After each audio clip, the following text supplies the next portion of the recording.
ఇంకా మనం చదివితే ఇంకా అదే వచనంలో, నేను ఎక్కువ వచనాలు చూపించట్లేదు కానీ, లేయా న్యాచురల్గా తయారయ్యేదట.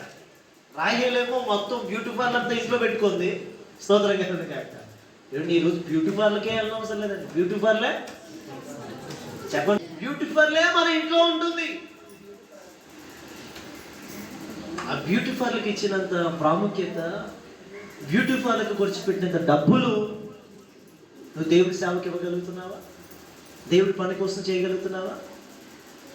దేవుడి కోసం ప్రయాసపడగలుగుతున్నావా?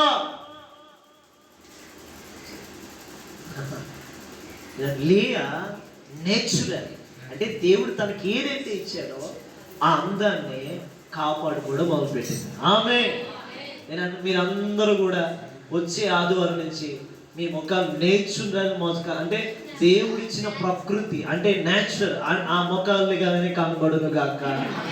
నాకు ఇంగ్లీష్ రావట్లేదు, గట్టిగా చెప్పండి. హల్లెలూయా, హల్లెలూయా, ఆమేన్. అంటే లేయాలాగా ఉండాలి మనం. లేయా జీవితాన్ని చూస్తున్నప్పుడు ఆమె ఒక అద్భుతమైన జీవితాన్ని కట్టుకుంది.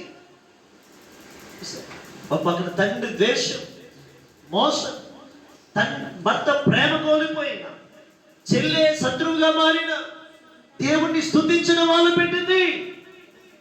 దేవుడిని స్తుతించడం మొదలు పెట్టి దేవుడి దగ్గర నుంచి మహిమను పొందుకోవడం మొదలు పెట్టింది. ఆమె ఇంకా మనం ముందుకెళ్తే మనం చూడగలిగితే లేయా జీవితంలో వచ్చి మనం చూస్తే అసలు ఎంతగా చేసింది కదా.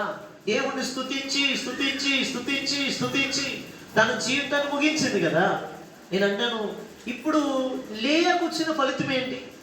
లేయాకు దొరికిన మంచి బిరుదేంటి?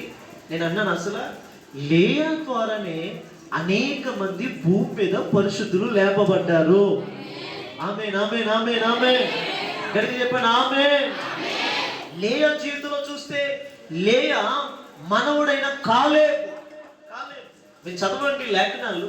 కాలేబు లేయా మనవుడు, లేయా మనవుడు, ముడి మనవుడు అనమాట.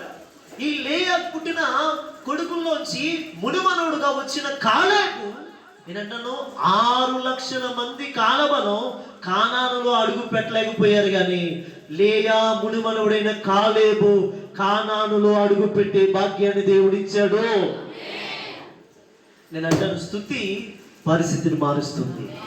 ఏంటి, నువ్వు స్తుతి చెప్తే ఏదో రోజు అది ఫలాన్ని చూస్తాం. నేను స్తుతి చెప్పడం మొదలు పెట్టండి. దేవుని స్తుతించండి. ఏ స్థితిగతిలైనా దేవుని స్తుతించండి. ఏ స్థితిలో ఉన్నా సరే దేవుని స్తుతించడం మొదలు పెట్టండి. ఏ స్థితిలో ఉన్నా సరే, ఎలాంటి పరిస్థితులు గుండా వెళ్ళినా సరే దేవుని స్తుతించడం మొదలు పెట్టండి. లేయా ఇన్ని 20 సంవత్సరాలు వేదన దుఃఖమే ఉంది కదా, మరి ఆమెకి కలిగిన ప్రయోజనం ఏంటి?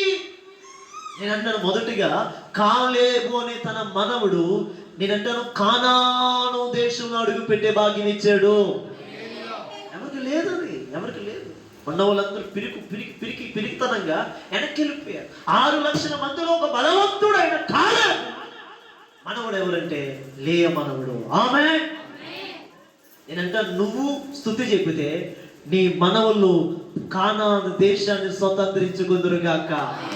నువ్వు స్తుతి చెప్పడం మొదలు పెడితే నీ కుటుంబంలో పిల్లలు, నీ కుటుంబంలో ఉన్నవారు ఉన్నతమైన కార్యాలు చూదురుగాక. నీ పక్కన కొట్టి చెప్పి, నువ్వు స్తుతి చెప్పడం ద్వారా నీ పిల్లలు కానాను దేశము లాంటి జీవితాలని స్వతంత్రించుకుందురుగాక, స్వతంత్రించుకుందురుగాక. ఆమేన్. కాలేబు ఒక మనవుడు లేయా. ఇలాగా మనం ముందుకెళ్తే ఏమిటి ఆ వచనాల్లో మనకుంది, 3వ అబ్బాయిని ఎవరిచ్చారు దేవుడు? లేయాకి లేవి.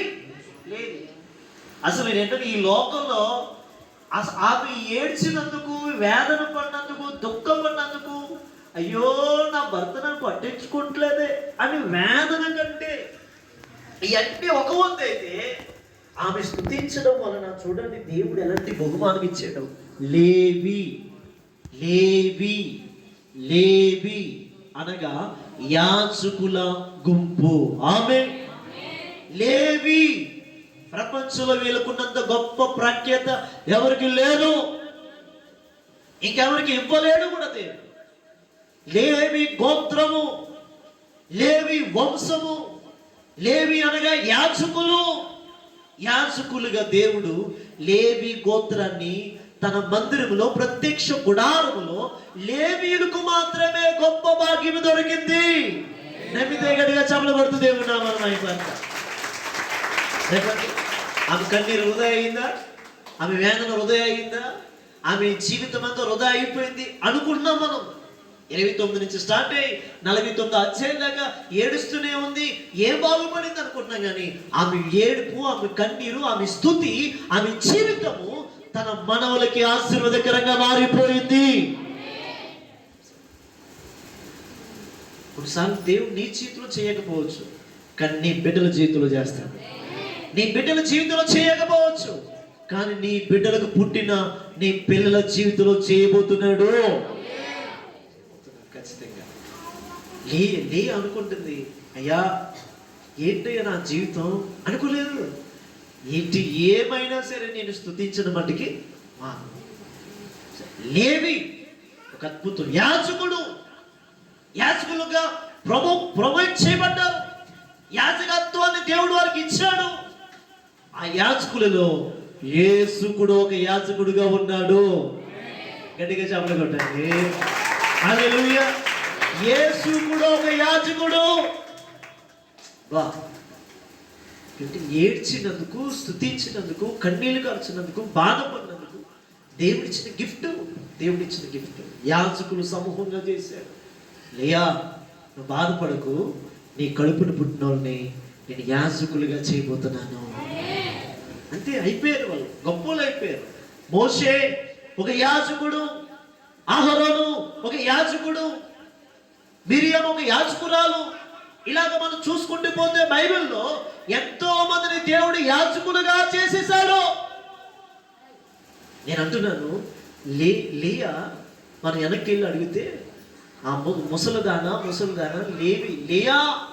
లేయా నువ్వేం చేసావు? దేవుడిని నమ్ముకోండి, దేవునికి ఏం చేశాడు, దేవునికి ఏ అద్భుతం చేశాడు అని లేయాను మనం అడిగితే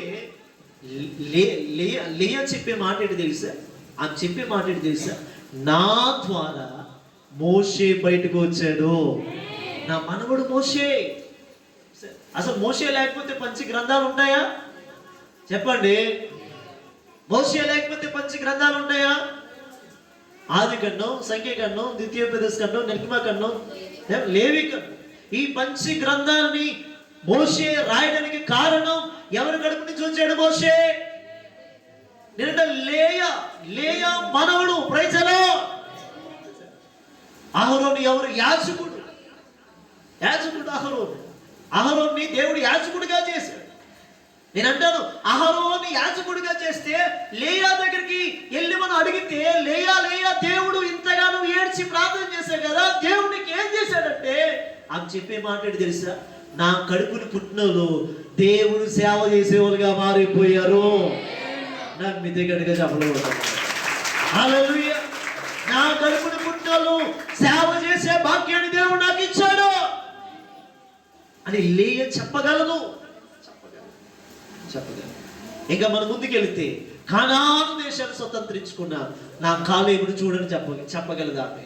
ఇంకా నేను చెప్పగలిగితే ఇంకా మనం ముందుకెళ్తే ఏమండి, లేయా జీవితంలో ఆమె ఒక రోజు, నేను అంటాను, మీరు రాహేలు చూడండి. యాకోబు తన బిడ్డల్ని, తన భార్యని అంట పెట్టుకుని వెళ్ళిపోతుంటే రాహేలు మార్గం మధ్యలోనే చనిపోయింది. చనిపోతే ఆ మార్గం మధ్యలోనే ఆమెని పాతి పెట్టేశారు, సమాధి చేసేసారు. కానీ లేయా చివరి దాకా బ్రతికింది. హల్లెలూయా. నేను ద్వేషించబడుతున్న నిన్నే దేవుడు చివరి దాకా ఉంచబోతున్నాడు. వద్దనుకున్న నిన్నే దేవుడు హెచ్చించబోతున్నాడు. అందరూ వద్దనుకున్న దేవుడు నిన్ను కావాలని కోరుకుంటున్నాడు. లేయా చివరి దాకా ఉంది. నేను అంటాను, లేయాకి ఎంత గొప్ప భాగ్యం దొరికిందో తెలుసా? భర్త ప్రేమ పోయింది, తండ్రి మోసగించాడు, చెల్లి ద్వేషించింది, కానీ లేయాని దేవుడు తన పితరులతో, ఆ మాట హైలైట్ అండి, మక్ఫెలనే ఒక స్థలములో అబ్రహాముని పాతి పెట్టారు, శారాని పాతి పెట్టారు, ఇషాకుని రెబకాని పాతి పెట్టారు.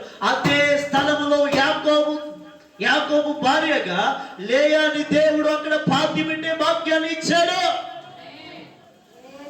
అంటే ఇప్పుడు చెప్పండి, రాహేలు ముఖ్యమైందా లేయా ముఖ్యమైందా? చివరికి గడి చెప్పండి. నేను అంటాను, నువ్వు స్తుతిస్తే చాలు దేవుడిని ముఖ్యమైన ఎత్తుగా మార్చేస్తాడు. నువ్వు అందరి చుట్టూ తిరగడం కాదు, స్తోత్రకరుని కాక, నువ్వు దేవుడిని స్తుతిస్తే నీ చుట్టే అందరూ తిరిగేటట్లుగా చేస్తాడు.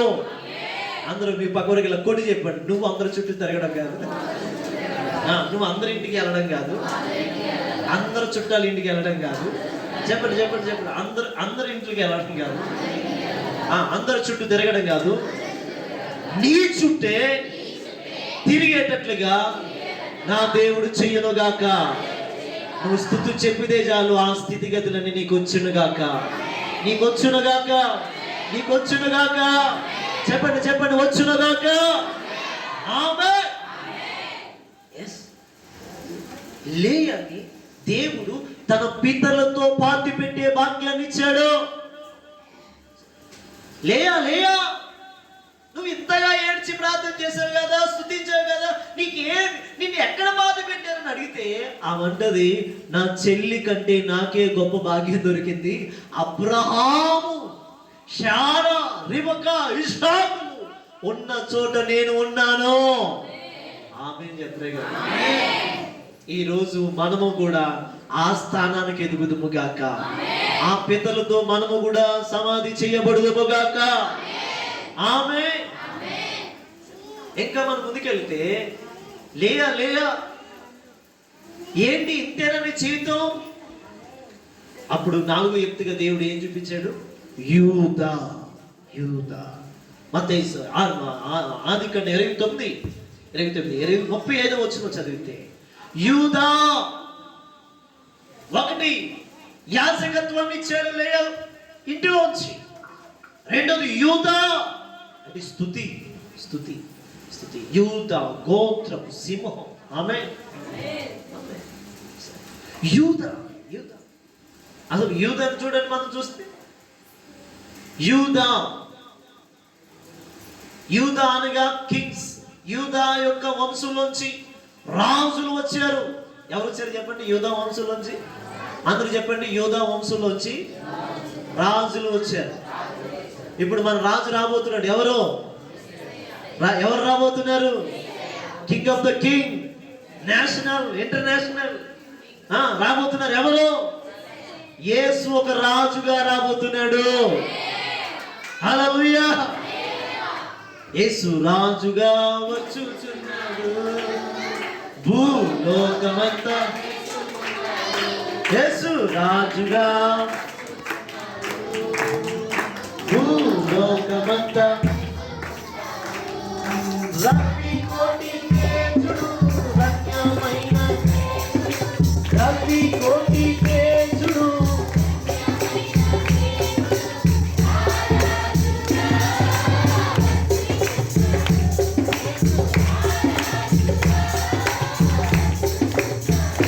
యేసు రాజుగా. ఆమేన్. యేసు రాజుగా. అంతా పడదాం. మేఘాల మీద యేసు వచ్చుచున్నాడు, పరిశుద్ధులందరినీ. ఆమేన్. మేఘాల మీద యేసు వచ్చుచున్నాడు, పరిశుద్ధులందరినీ. లోకమంతా విడువబడునా అవునో. యేసు రాజుగా వచ్చుచున్నాడు భూలోకమంతా. యేసు రాజుగా వచ్చుచున్నాడు భూలోకమంతా. రవి కోటి తేజుడు రమ్యమైన దేవుడు, రవి కోటి తేజుడు రమ్యమైన.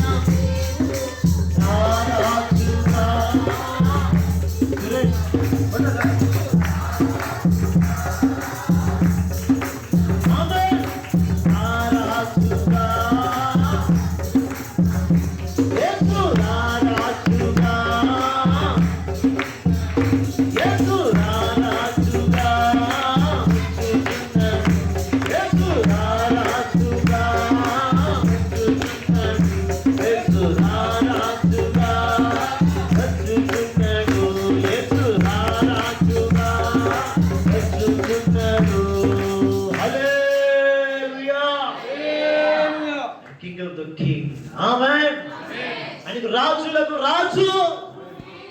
యూదా అనగా స్తుతి, ఆ స్తుతిలోంచి యూదా గోత్రపు సింహముగా, అంటే యూదా గోత్రంలోంచి రాజులు వచ్చారు. ఆశ ఒక అద్భుతమైన రాజు. ఇది ఉపదేశకాండంలో ఉంటాయి, మనకి మొదటి దినవృత్తాంతంలో ఉంటాయి, ఏంటి యెషయా గ్రంథంలో ఉంటాయి మాటలు. ఆశ ఒక అద్భుతమైన రాజు, దావీదు ఒక అద్భుతమైన రాజు. ఎవరు వీళ్ళందరూ అంటే లేయా. ఆమేన్. ఏ బిడ్డనైతే భర్త ప్రేమించలేదో, ఏ తండ్రి అయితే ఈ బిడ్డని ఎవరికి చేసినా పర్లేదు అనుకున్నాడో, ఏ చెల్లి అయితే మా అక్క పడతాదు లేని తిడతా కూర్చుందో, ఆమెని దేవుడు ప్రాముఖ్యమైన వ్యక్తిగా చేసేసినప్పుడు నేను అన్నాను, నిన్ను ఎవరైతే పక్కన పెడుతున్నారో రేపు నీవు వారికి దిక్కుగా మారబోతున్నావు. నిన్ను ఎవరైతే తోసేస్తున్నారో, తప్పుగా అని తోసేస్తున్నారో వాళ్ళకి నువ్వు ఆదర్శంగా నిలబడబోతున్నావు. నిన్ను ఎవరైతే చీ పో అని అసహించుకుంటున్నారో వారికి నీవు మరలా చేర్చుకునే బిడ్డగా మారిపోబోతున్నావు. ఆమేన్, ఆమేన్, ఆమేన్. నిన్ను ఎవరైతే వద్దనుకున్నారో నీవు కావాలని వారు కోరుకుని రాబోతున్నారు. లేయా జీవితాన్ని దేవుడు ట్రాన్స్ఫార్మ్ చేసేసాడు, హిస్టరీలో నిలిచిపోయేటట్లుగా. Praise the lord. ఒక స్థుతి హిస్టరీని కదలించేసింది. ఆమేన్. మీ పిల్లలు కూడా అలా ఉందురుగాక, మీరు కూడా అలా ఉందురుగాక. నేను అన్నాను, చిన్న చిన్న కార్యాలు కదా, కొడితే పెద్ద కార్యమే కొట్టాలి. ఆమె జాక్ కూడా కొట్టాలి మనం. స్తోత్రం గారు. కొడితే 1 కోటి 2 కోటి ఇంక లెక్క లేనంత గుడ్డుదుము కాక. ఆమె లెక్క లేనంత గుడ్డుదుము కాక. నేను అంతే కదా, వాళ్ళ అబ్బాయి లెక్క లేని ఆశీర్వాదం పొందుతుంది కాక. జాయ్కి లెక్కలేని దేవుడు ఇచ్చును కాక. ఆమేన్. లేయా ద్వేషించబడింది, అసహించుకున్నాడు, వద్దనుకున్నాడు. నువ్వు ఇస్తే తాగడం ఏంటి అనుకున్నాడు యాకోబు. కానీ యాకోబు ఏమన్నాడు తెలుసా చివరికి? రండి రండి, వాక్యం దగ్గరికి రండి, మీరు బైబిల్ చూస్తూ నా వైపు చూడాలి. యాకోబు ఏమన్నాడు తెలుసా? ఆది కాండంలోకి వచ్చేస్తే ఆ చివరి అధ్యాయంలోకి వెళ్ళిపోతుంటే ఆయన మరణం వచ్చేటప్పుడు వచ్చే ముందు అంటాడు, ఇదిగో యోసేపు బిడ్డలారా, నేను రాహేల్ దగ్గర కాదు నన్ను పాతికి పెట్టవలసింది. స్తోత్రం కలుగుగాక. రాహేల్ దగ్గర కాదు, మార్గంలో పడిపోయిన రాహేల్ దగ్గర కాదు, మార్గంలో ఉండిపోయిన రాహేల్ దగ్గర కాదు నన్ను పెట్టవలసింది, మా పాతి పెట్టవలసింది, నన్ను సమాధి అవుతుంది.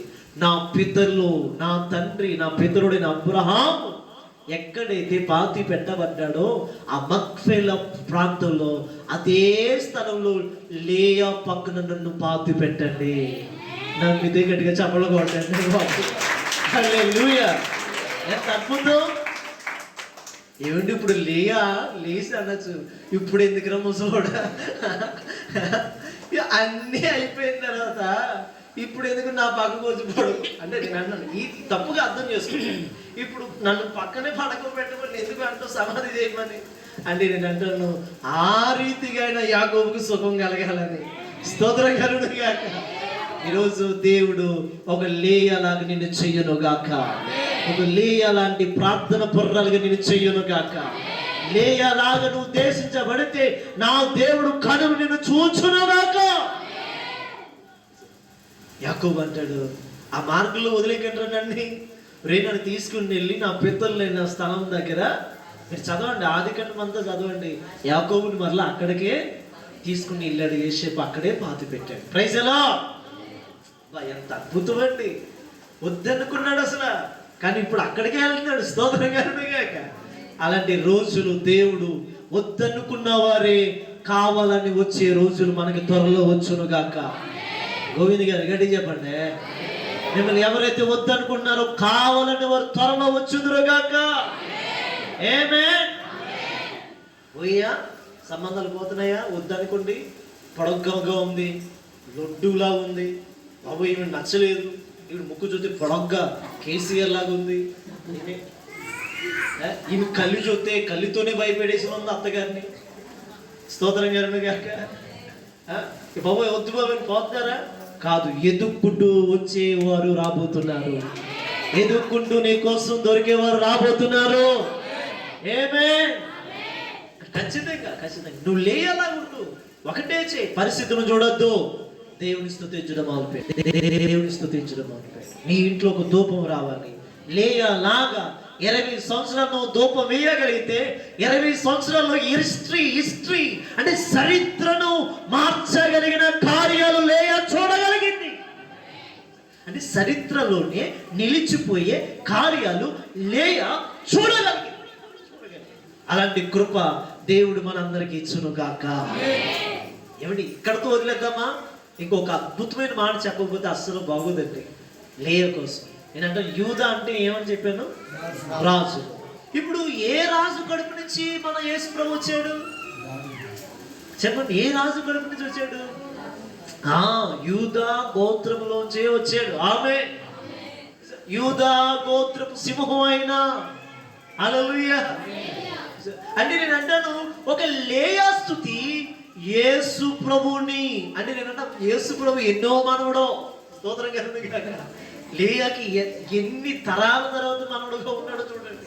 అంటే నేను అంటాను, ఒక లేయ ప్రార్థన, కన్నీరు, స్తుతి ఒక అద్భుతమైన రాజును పుట్టించింది.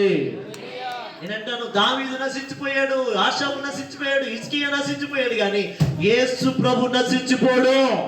అలాంటి శ్రేష్టమైన గర్భంలోంచి, లేయ గర్భంలోంచి, లేయ వంశంలోంచి, లేయ తలంపులోంచి, లేయ ముని మనవడగా యేసుక్రీస్తు ప్రభు రాబోతున్న రాజుగా రాబోతున్నాడు. యుగ యుగాలు ఆయన రాజ్యము చేయబోతున్నాడు. హల్లెలూయా. నీకు ఇలాంటి మాట్లాడితే చప్పట్లు కొట్టే స్థితి రావాలి. ఆయన యుగ యుగాలుగా ఏలే రాజుగా రాబోతున్నాడు. ఆమేన్. ఇంకా ఆయనలాగా ఎవరు పాలించలేరు, ఆయనలాగా ఎవరు చెప్పలేరు, ఆయనలాగా ఎవరు తీర్పు కూడా. అందరికీ ఒకేసారి, స్తోత్రం కలుగుగాక, అందరికీ ఒకేసారి చెయ్యగలిగిన, న్యాయం చేయగలిగిన ఒక న్యాయాధిపతి రాజు ఎవరైనా ఉన్నారంటే అది కేవలం యేసు ఒక్కడే. ఆమేన్. యేసు ఒక్కడే చేయగలడు. చెప్పండి, ఇప్పుడు చెప్పండి, యూదా అంటే ఏమనుకున్నాం మనం? స్తుతి, కింగ్స్, రాజు. అంటే ఇప్పుడు యూదాని కన్నందుకు లేయ నష్టపోయిందా? చెప్పండి, నష్టపోయిందా? లేదు. ఈరోజు నేను అంటాను, మీరు కూడా నష్టపోకూడదని దేవుడి మాటలు చెప్పేస్తున్నాను. ఒక లేయ అలాగా మనం వద్దుము గాక, లేయ అలాగా ద్వేషించబడదుము గాక. తండ్రి వద్దన్నాడా? ఓకే, నువ్వు వద్దన్నా ఆ తండ్రి నాకున్నాడని చెబుదాము గాక. అందరూ చెప్పండి, ఈ తండ్రి వద్దన్నా. చెప్పండి, ఈ తండ్రి వద్దన్నా ఆ తండ్రి ఉన్నాడు. ఈ చెల్లి వద్దన్నా. చెప్పండి, పక్క వరకు ఇలా కొట్టి చెప్పండి, ఈ చెల్లి వద్దన్నా. ఈ బ్రదర్ వద్దన్నా, మీ బ్రదర్ వద్దన్నా, మీ అన్నయ్య వద్దన్నా. ఆ అన్నయ్య మనకున్నాడు. నేనంటాను, ఈ భర్త ప్రేమించకపోయినా అసలైన సృష్టికర్తగా ఉన్న భర్త మనల్ని ప్రేమించేవాడు ఉన్నాడు. ఆమేన్. ఆయన ఉన్నాడు. ఈ 3 మాటలు మన జీవితంలో జ్ఞాపకం చేసుకుందాం. ఒక లేయలాగా ఇన్ని స్థితిగతులు వచ్చిన మనలోకి ఒక లేయలాగా 20 సంవత్సరాలు అవుతుంది. నేనంటాను, ఒక 13 సంవత్సరాలు అవ్వచ్చు, 27 సంవత్సరాలు అవ్వచ్చు, ఎన్ని సంవత్సరాలు పడుతుందో నాకు తెలియదు, కానీ నువ్వు మట్టికి స్తుతించడం ఆపకు. ఈ మాట అదే, నువ్వు స్తుతించడం ఆపకు. స్తుతించకుండా ఆపకుండా, స్తుతి చెప్పకుండా మానకుండా నువ్వు చేయగలిగితే ఏదో రోజు హిస్టరీని పగలగొట్టే కార్యం నువ్వు చూడబోతున్నావు. చరిత్రలో నిలిచిపోయే కార్యం నువ్వు చూడబోతున్నావు. ఎన్నడూ చూడలేని నీ కనులు, ఆ కార్యాలను చూడడానికి నీ కనులు కూడా సరిపోవు. నీ చెవులు కూడా వినబడేటట్లుగా, అంటే నీ చెవులు కూడా గిగ్గురుమనేటట్లుగా దేవుడు ఆ కార్యాలు చేయబోతున్నాడు. అందుకని నేను అంత లేయలాగా మన స్తుతి మాత్రమే చెప్పుదుము గాక. ఆమె చెప్పండి గట్టిగా, ఆమె లేయలా ఉందామా లేదా? అని మనకు ఉందాం, ద్వేషించబడదాం, ప్రేమ లేదు, ఇవన్నీ కోల్పోయాం. కానీ మనం యేసుకు మాత్రమే స్తుతి చెప్దాం గాక. అలాంటి కృప ఈ మధ్యాహ్న సమయంలో దేవుడు మనందరికి ఇచ్చును గాక. నేను అంటాను, ఒక మాటకు మనం చదివితే లాస్ట్కి ఒక మాట, ఇంకొక మాట, నేను చదివిన మాటలోంచి కొన్ని మాటలు. ఒక సందర్భంలో మనం చూస్తే, ఒక తల్లి అనుకోకుండా ఒక తెల్లటి కాగితం తీసుకుండి ఎంబ్రాయిడింగ్, తెలుసు కదా ఎంబ్రాయిడింగ్ అంటే చక్కగా కొన్ని డిజైన్ చేస్తుంది. ఆమె ఇక్కడ మిషన్ కుట్టే చాలా మంది ఉన్నారు. స్తోత్రం కలుగును గాక. దేవుడు మీకు అలాంటి తలంతులు ఇచ్చును గాక. ఒక్కొక్క క్లాత్కి 2000 3000 డబ్బులు మీకు ఇచ్చును గాక దేవుడు. ఆమె ఎవరే గట్టిగా ప్రైజ్ చూసారా? ఎంబ్రాయిడింగ్ చేస్తుందంటే ఇవే ఎంబ్రాయిడింగ్ చేస్తూ చేస్తూ చేస్తూ ఉంటుండగా ఆ ఎంబ్రాయిడింగ్ టైం కొన్నిసార్లు గంటలు కూడా పడుతుంది ఎక్కువ. అంత ఆ పాప వచ్చి వాళ్ళ అమ్మాయి వచ్చి అంటుంది, అమ్మా ఏంటి మమ్మీ నువ్వు అలాగా పిచ్చి పిచ్చిగా, ఏంటి అది నాకేం సరిగ్గా బాగాలేదు, ఎందుకు అలా చేస్తున్నావు అంటుంటే, ఎంబ్రాయిడింగ్ చేస్తూ చేస్తూ చేస్తుంది ఈమె. ఆ పాప వచ్చి అంటుంది, ఆ చేస్తున్న దాన్ని చూస్తుంది కానీ ఆ కింద భాగాన్ని చూడదు కదా, చేస్తుందే చూస్తుంది, చేస్తున్నదంతా గజిబిజిగా కనబడుతుంది. స్తోత్రం కలుగును గాక. ఇది అంటుంది, ఏంటి మమ్మీ నీకేం పిచ్చా, నీకేం పని లేదా, ఇలాంటివి చేసుకుంటూ కూర్చుంటావేంటి అని చెప్పేసి అడిగేసి వెళ్ళిపోయింది.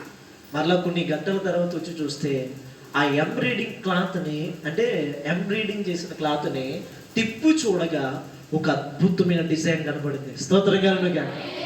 అప్పుడు అనుకుందంట ఆ పాప, మా అమ్మ పిచ్చిది కాదు, నేనే పిచ్చిదాన్ని. ఎందుకంటే నేను చూసింది పైనే చూశాను, ఒకవైపే చూశాను నేను. అంటే మనం చూస్తున్నాం, మన జీవితాన్ని ఒకవైపు చూడొద్దు. 2 కోణంలో ఆశీర్వాదం ఉండబోతుంది. ఒక కోణంలో దుఃఖం ఉన్నా, ఇంకో కోణంలో దేవుడు ఆశీర్వాదాన్ని పెట్టబోతున్నాడు. ఒక కోణమే చూసిందండి, ఒకవైపు చూసింది. ఆ క్లాత్ తిప్పి చూస్తే ఒక అద్భుతమైన డిజైన్ వర్ణించలేని డిజైన్ ఉంది. ఆ డిజైన్ పట్టుకుని వచ్చి మమ్మీకి సారీ చెప్పి, అమ్మ నేను పిచ్చిదాన్ని అని చెప్పాను, సారీ అమ్మ, చాలా బాగుందమ్మా, మా అమ్మాయి ఎంత మంచిదో అనుకుంటుందన్న. దేవుని స్తోత్రం కలుగును గాక.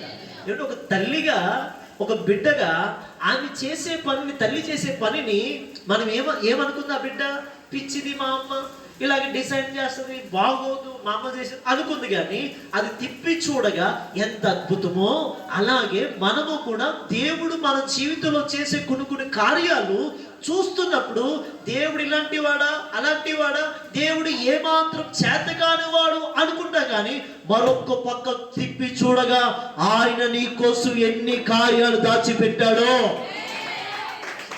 నేను అంటాను, ఒకవైపు నీ జీవితం దుఃఖము, వేదన, అప్పులు, బాధలు, సమస్యలు, భర్త విడిచిపెట్టడం, కుటుంబం నాశనం అన్నీ రావచ్చు.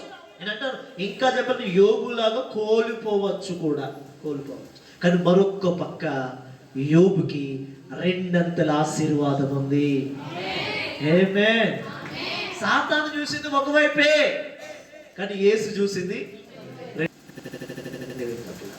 ₹1 కాస్ట్ మీద బొమ్మ ఉంటే ఖచ్చితంగా చెప్పండి ఏముంటుంది, బరుసు ఉంటే ఖచ్చితంగా.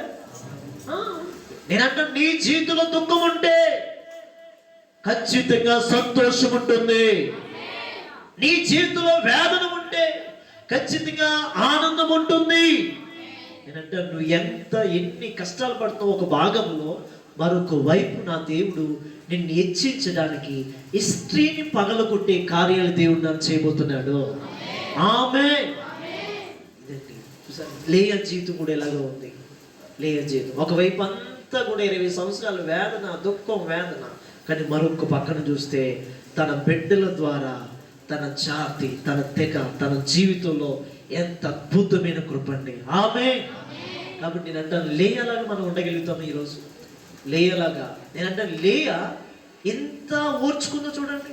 నేను అంటాను, ఇలాగా తను ఇచ్చేది తీసుకోకపోయినా యాకోబు, నేను ఇలా వర్ణించాను, కానీ ఇచ్చింది తీసుకోకపోయినా, పెట్టింది తినకపోయినా అదే ఒంట్లో పడి ఉంది, అక్కడే ఉంది, అక్కడే జీవించింది. భర్త పరువు కాపాడింది, కుటుంబాన్ని పరువు కాపాడింది. తండ్రి చేసిన దానికి మోసమే, కానీ అది కూడా మంచిగా చేయడం మొదలుపెట్టింది. అంటే లేయా ఎక్కడికి వెళ్ళలేదు, అక్కడ తను ఎక్కడైతే ఉందో అక్కడే స్తుతి చెప్పడం మొదలుపెట్టింది. అక్కడే స్తుతి చెప్పడం మొదలుపెట్టి దేవునికి ఇష్టమైన బిడ్డగా మారిపోయింది. ఈరోజు నువ్వు నేను కూడా అలా ఉందుము గాక, అలాంటి కృపను సంపాదించుకుందాము గాక. లేయలాగా మనం స్తుతి చెప్పుదుము గాక. చెప్పండి, ఇప్పుడు చెప్పండి, లేయాలా ఉందామా, రాహేలులా ఉందామా? చెప్పండి, లేయాలాగా ఉందామా, రాహేలులాగా ఉందామా? లేయాలాగా ఉందామా, దేవుడికి గ్లోరీ, మహిమ తెచ్చే బిడ్డగా ఉందామా? రాహేలులాగా అద్దం ముందే ఉండిపోదామా? ఎలా ఉందో ఎస్, ఈ మధ్యాహ్న సమయంలో లేయను ఇష్టపడినట్లుగా దేవుడు నిన్ను ఇష్టపడును గాక. లేయను త్రోసి వేయలేదు దేవుడు. లేయను చూచాడు, లేయ మొర విన్నాడు, లేయను జ్ఞాపకం చేసుకున్నాడు. లేయ నోటంట స్తుతి రావడం మొదలుపెట్టింది. ఇది చెయ్యగలిగితే చాలు, దేవుడు నిన్ను దీవిస్తాడు, ఆశీర్వదిస్తాడు. నువ్వు ఏ కష్టంలో వచ్చావో నాకు తెలియదు, ఏ బాధలతో వచ్చావో నాకు తెలియదు, కానీ దేవుడు చెప్పిన మాటలు ఇవి.